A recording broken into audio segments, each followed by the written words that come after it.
Welcome to my channel. இன்றைக்கி நம்ம செய்ய போகிற டிஷ் கொள்ளு சூப்பு. கொள்ளு வந்து 2 விதமான கொள்ளு இருக்குது. ஒன்று ப்ரௌன் கலர், ஒன்று பிளாக் கலர்.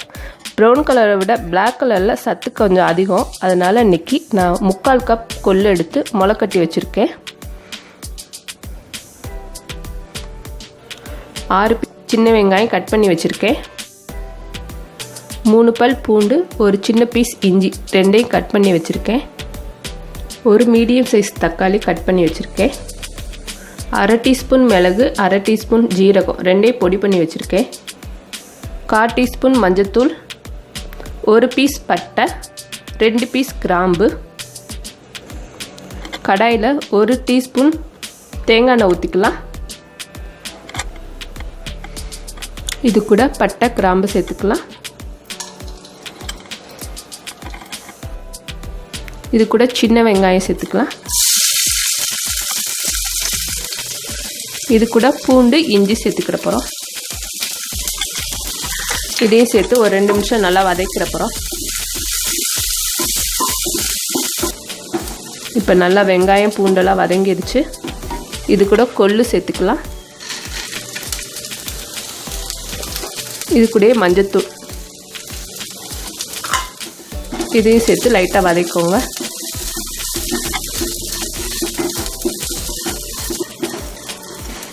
இது கூட நம்ம தேவையான அளவு தண்ணி சேர்த்துக்கலாம். சூப்புக்கு எந்த அளவு தேவையோ அந்த அளவு சேர்த்துக்கோங்க. ஒரு 3 கப் தண்ணி சேர்த்துருக்கேன். இது கூடவே நம்ம கட் பண்ணி வச்ச தக்காளி சேர்த்துக்கலாம். இது கூடவே சூப்புக்கு தேவையான கல் உப்பு. உப்பு வந்து எப்போவுமே நம்ம வெயிட்டை குறைக்கிறதுக்கு கம்மியாக தான் சேர்த்துக்கணும். ஒரு பிஞ்ச் உப்பு நம்ம உணவில் கூட சேர்த்துட்டோன்னா 70% வாட்டர் கண்டென்ட் நம்ம உடம்புல அதிகமாயிரும். நம்ம வெயிட்டை குறைக்கிறதுக்கு முக்கியமாக உப்பு எண்ணெயும் கம்மி பண்ணிக்கோங்க. இது நல்லா கொதிக்கட்டும். இப்போ சூப்பு லைட்டாக கொதிக்க ஆரம்பிச்சிருச்சு. இன்னும் கொஞ்சம் நேரம் நம்ம வேக வைக்க போகிறோம்.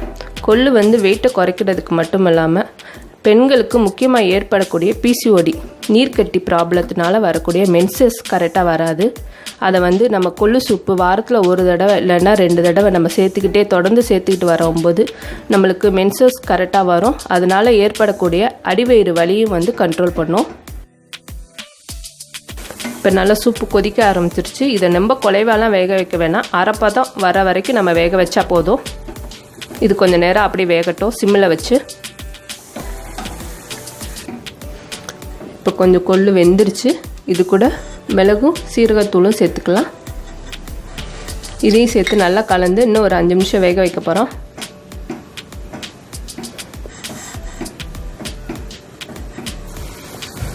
இப்போ கொள்ளு சூப்பு ரெடி ஆயிடுச்சு. இதை எடுத்து வேறு பவுலில் மாற்றிக்கலாம்.